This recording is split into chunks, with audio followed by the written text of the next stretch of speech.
2 of my live stream video, in which I share with you all the things that I have done consistently to help me lose weight while stepping outside of the confines of the structure of a weight loss plan, program and method. So I'm going to continue off from this morning. This morning I started looking at that as a follow-on from yesterday's live stream session, which was also in 2 parts. Yesterday I covered all the crappy, really bad, poor advice and tips that I lived by, that is so common in the weight loss industry, in the weight loss community. I heard them, I tried to practice them, I lived by them, and they hindered my progress. So today I'm flipping it on its on the other side and looking at all the things that I stopped doing as part of my weight loss journey and started doing that was outside of the boundaries of the weight loss industry. So to give you an example, I'm following the Weight Watchers plan, and Weight Watchers teaches its members that tracking and weighing and measuring are critical, important tools to use on their weight loss journey. And I struggled with that, you know. I just really found tracking really difficult, really challenging, really boring, didn't enjoy it, and believed that I couldn't lose weight unless I was tracking, weighing and measuring, looking after those portions. But as part of an experiment in September, I made the conscious decision to stop tracking because it was not serving me. It was hindering me. So I stopped tracking in September, and I went away on holiday for a week, and I lost 5 pounds. And since I've stopped tracking and stopped weighing and measuring, I have lost 17 pounds. Now, I'm not endorsing that for anybody. You know, if weighing and measuring and tracking and doing all the things work for you, then I absolutely encourage you to do that. What I would also say is that when you're starting on a weight loss journey, or you choose to start a program or a structured plan, is really, really good to follow their instructions, but also use the opportunity to learn about food, learn about your body, learn about what is going to work for you, but also what isn't going to work for you. So that is what I did. I have learned a huge amount about me and my body, what works for me, what doesn't work for me, what hinders me. And as a result, I've been able to step away from the rhetoric that is in the industry, do my own thing, and it's working without the stress, without the pressure, without the guilt. So if you want to know about all the crappy advice that I was given that didn't serve me, check out yesterday's live stream. I did 2, part 1 and part 2. Feel free to check that out.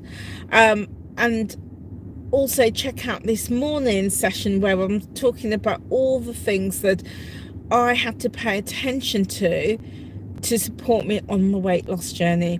So what I looked at this morning was the importance of reducing my stress levels, and I sort of talked in a little bit of detail how stress is critical and so important on the weight loss journey. And when we have heightened levels of stress, it can prevent weight loss, and it can even cause weight gain. So I talked about that in detail. I then also talked more about how I then focused in on nutrition, focused in on looking at not just my protein but my fiber, having foods that are rich in fiber that was going to support gut health and also keep me full for longer, but also the wider elements of nutrition, looking at all those macronutrients that you get within fruits and vegetables, nuts and seeds, etc., but also I started paying attention to my cravings, and not just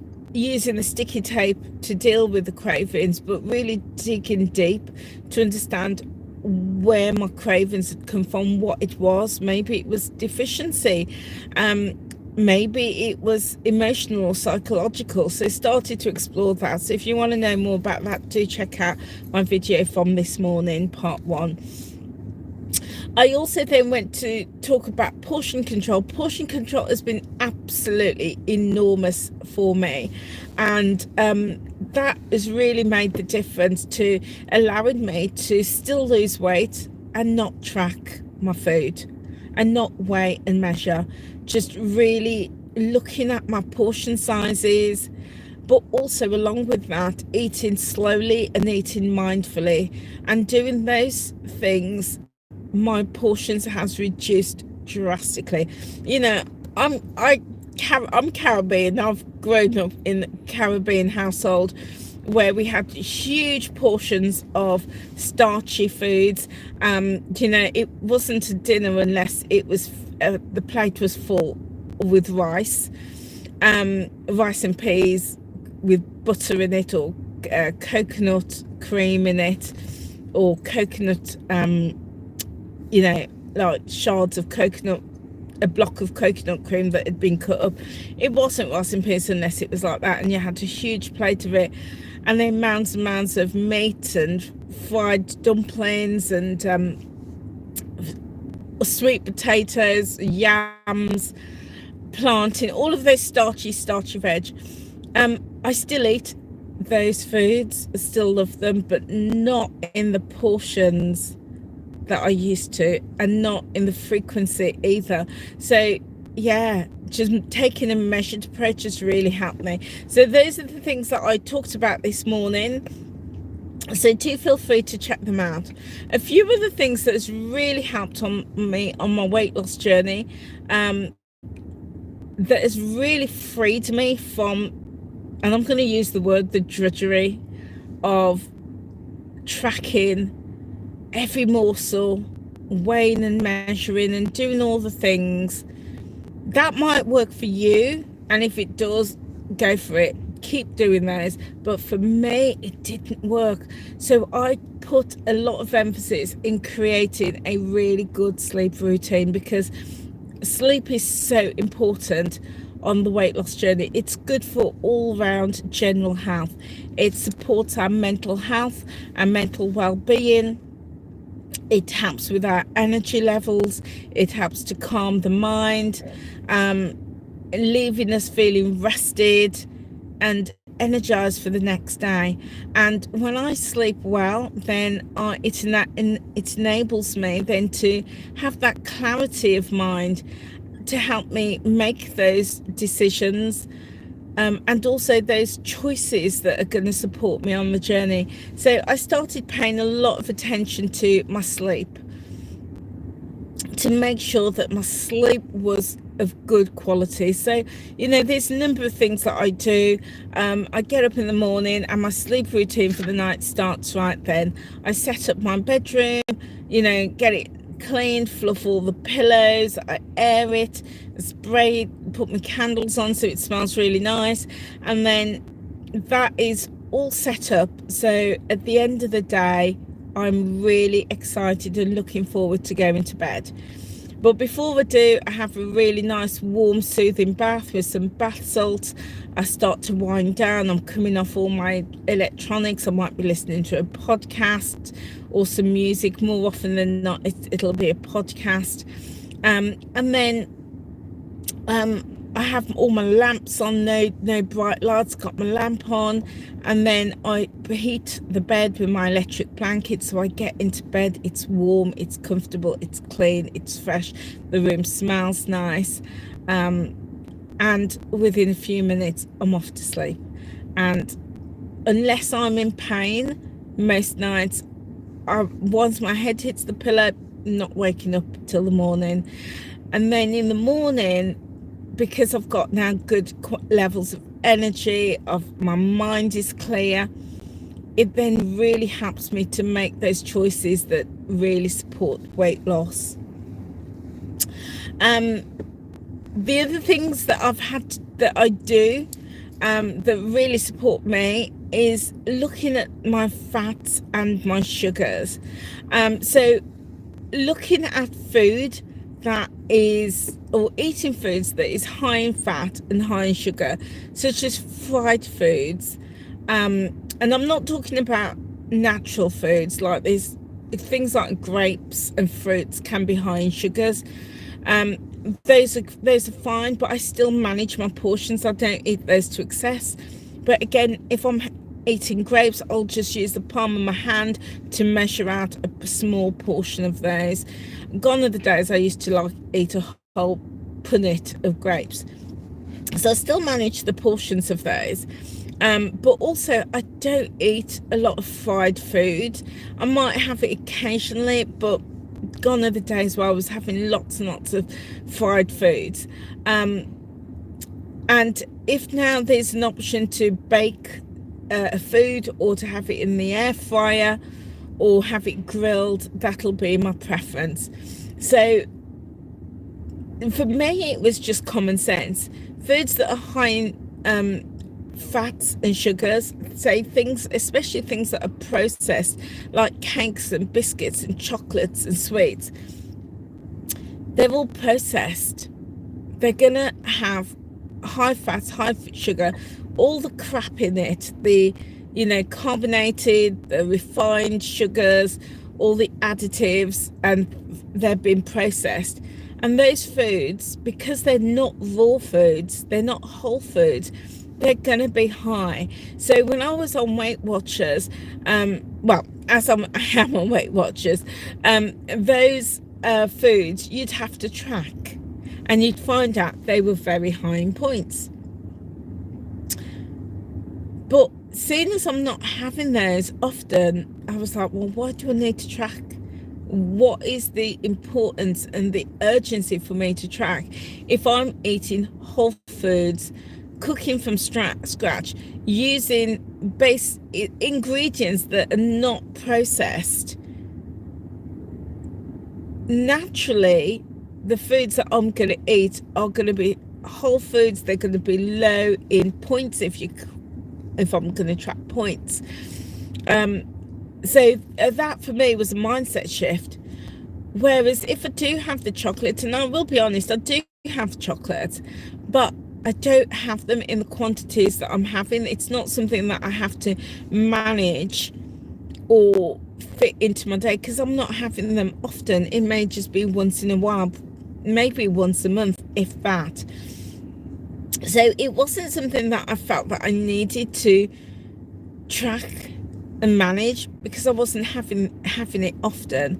But if it was part of my daily routine or my weekly routine, then yes, of course, it's really important to keep on top of those and to make sure I'm not going overboard. So yeah, reducing the amount of fats and sugars in the foods that I was eating was really, really, really key to liberating me and freeing me from the need to use those tools that keep me dependent on a plan, on a program. Other things that I started to do, and this was a mindset shift, is in the weight loss community, I always heard people saying they're tracking because it's going to keep them accountable. And I started to think about that, and I was like, how can you keep yourself accountable? What does that even mean? When we're accountable, it involves somebody else. So, for example, and the term is often related to business, say accounting, an accountant, we're looking after the finances for somebody, for a business. And that's where the term accountability comes from. So if we're going to be tracking, if I'm being encouraged to track for accountability, that just doesn't make sense to me. Because who's going to see that? Who's going to see what it is that I'm tracking? And how can I hold myself accountable? So I started to change my language around that. And I thought, no, it's not accountability. If I'm working with a coach and I'm giving them my food diary, or I'm checking in with them once a week or once a month, whatever the case may be, and I'm telling them, you know, this is what's happened, this is what I've done, this is how I've dealt with it, that is accountability. That is being accountable to somebody. And I realised that all these years I was thinking about it wrong. And it wasn't that I needed to track or be accountable to myself. Rather, I needed to flip that switch and be responsible. I needed to take responsibility. And there's just a slight difference. As I say, a slight difference, but in my head, massive mindset shift. When I think about accountability, I choose whether I'm going to turn up to a studio workshop, whether I turn up to a virtual workshop, and be accountable to the coach. Okay, I choose that. And sometimes I would turn up and didn't have a check-in. I wouldn't get involved. And I was thinking, well, that's not accountability. Me showing up is not being accountable. I'm only accountable when I'm having that conversation with somebody and sharing what I've done, how I've done it, and seeking that support. So I was saying I was accountable when I wasn't. What I realised was that I need to be responsible. I need to be responsible. And responsibility is about me and me alone. Responsibility doesn't involve anybody else, unlike accountability. I needed to be responsible, and I needed to take some decisions around my health, my actions, and my progress or goals for the week. I needed to set those out. And then I needed to be responsible and take responsibility for those. I needed to take responsibility for changing my health, changing my life, and changing my actions. That's not accountability. That's responsibility. I needed to be responsible for that. I needed to make that commitment to myself and take responsibility for doing that. And once I've taken responsibility, and once I'm being responsible for the choices that I'm making or not making, then I can go to somebody and be accountable to them. But I can't be accountable if I'm not taking responsibility. And that's why I think personally in the weight loss community we see so many people come for the first couple of weeks and then we don't see them again, because they're thinking about the accountability and they're thinking, I need to be accountable. I need to be accountable. I need to show up, and I need to almost confess to my coach, to my community, to my leader. I need to almost confess what I've done and what's gone well, what's not gone well. They're showing up to take accountability. They're tracking in their app for that accountability. But what they've not done, in my opinion, what I didn't do, was take responsibility. I was missing a step. And because I wasn't taking responsibility, that's why it was easy not to show up. It was easy not to show up to my workshop, to my virtual. It was easy not to follow through with my goals because I wasn't being responsible. I wasn't being responsible. And when I did realize, actually, this is a really key step. I need to be responsible to myself. I need to be responsible for my actions. I need to take that responsibility. And sometimes without that responsibility, it's easy to blame. It's easy to say, well, the plan's not working, or the method's not working, or the products are not working. It's easy to do that because we're seeking that accountability from the product, from the company, from the coach, from the method. We're seeking that accountability, but the responsibility isn't there. So when that penny dropped for me, I was like, okay, that is why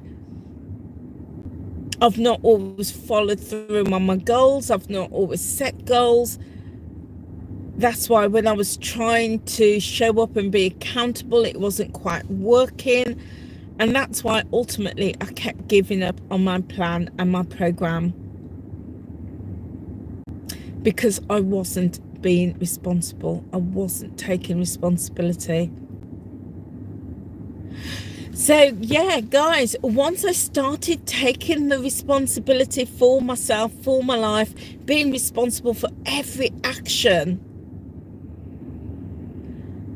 then looking at my stress levels, keeping that to a minimum, finding joy and happiness in my life, everyday life, focusing on my nutrition, the protein, the fiber, macronutrients, thinking about getting and keeping a good sleep routine in place, looking at, along with my nutrition, the portion control. I can't even begin to tell you just how important that is.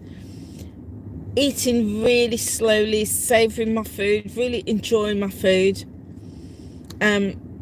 reducing the fats and the sugars, not cutting them out completely, but just keeping them to a minimum. And when I do have them, really enjoying them and really savouring them. And when I started to take responsibility,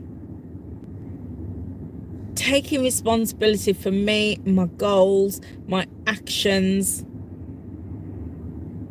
and stopping the blame game, and also within that finding an accountability partner. When I started to do that, I realized actually I can live my life. I can live the lifestyle that I want, and I can lose weight without the burden of all of these different regimes saying that I've got to have liquid diets to lose weight. I needed to track points or calories or sins.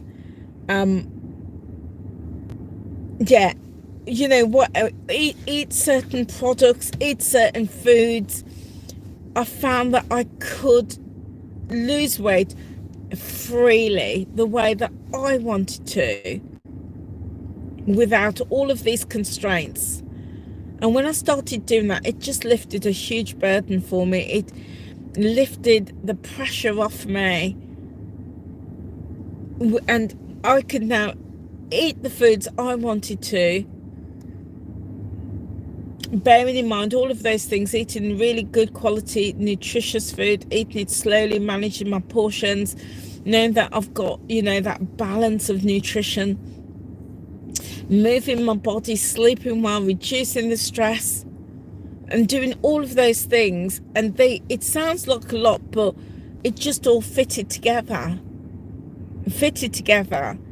And now I'm just like bouncing around the place, feeling happy, feeling well, without the pressure, without the constraints, without being hemmed in, because I'm a creative.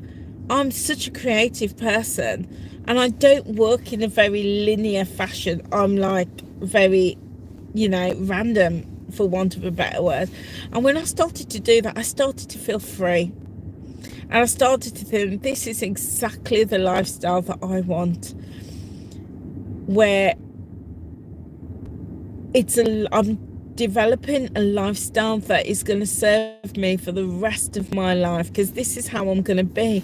This is how I'm going to eat for the rest of my life. There's no way I'm ever going to be linked to an app, you know, tracking calories, tracking sins or points, living on liquid food. No way. But it's been a process. It really has been a process for me. But yeah, taking time to really learn about me and my body and what works for me really, really does help. And, you know, within that, I practice intermittent fasting. That has really made a massive difference for me. I don't eat after 7 o'clock at night. That also has a huge impact on my sleep.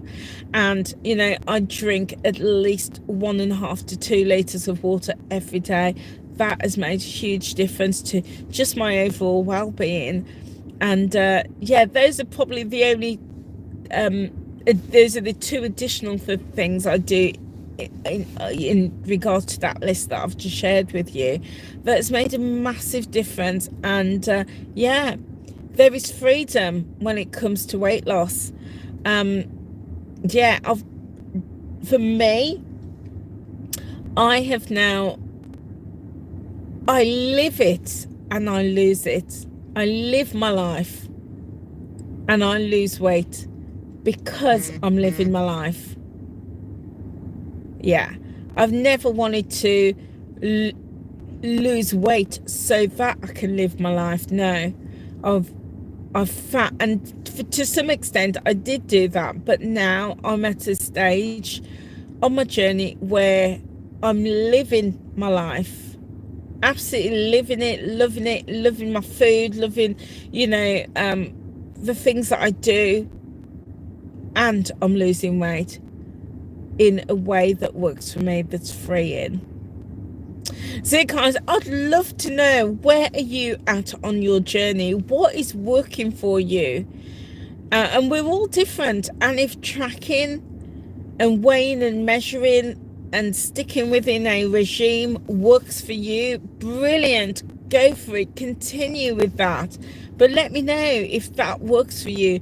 But if it's not working for you, if you are of the mindset, like I talked yesterday, where you find yourself falling off the wagon and having to get back on the wagon, and that's really hard, you know, if you're always falling off track and it's hard to get back on track, let me know, what is it that you need to change? What is it that you need to do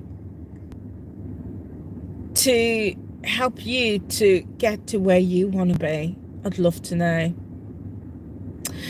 Well guys, that is it. That is my vlog for today. Feel free to check out part 1 of this vlog that I recorded this morning. It's part 1, and I will upload this and it'll be part 2 for you. So yeah, I will be back tomorrow with another live, and I'm going to try and keep it so that it's just one session, because now I've got like 15 minutes to eat and get back into my training. So yeah, that's the plan for tomorrow. But what I'd love for you to do, guys, is give this video a thumbs up. You know, if you were at this point in this video, give this video a thumbs up, give it a like. It helps the algorithm. Leave a comment as well, and also feel free to share. We are on the road, guys. We are not far off our watch hour time. And then I've got something extremely exciting to announce and to bring to you. But we have to hit that target first. So the best way that you can help me is to watch another video. Yeah, choose at least one video, guys, and give it a watch. And it all adds to the watch time, and before we know it, we will be there. I'm hoping to hit that target by the end of the month. So yeah, we are day 21, so I've got about another 9 or 10 days in order to hit that target. So yeah, if you could help me out, guys, watch another video, that would really increase the watch time. Okay, guys, that is it for me. Whatever you're doing this afternoon, have a lovely, lovely time, and I will see you tomorrow. Take care now. Bye.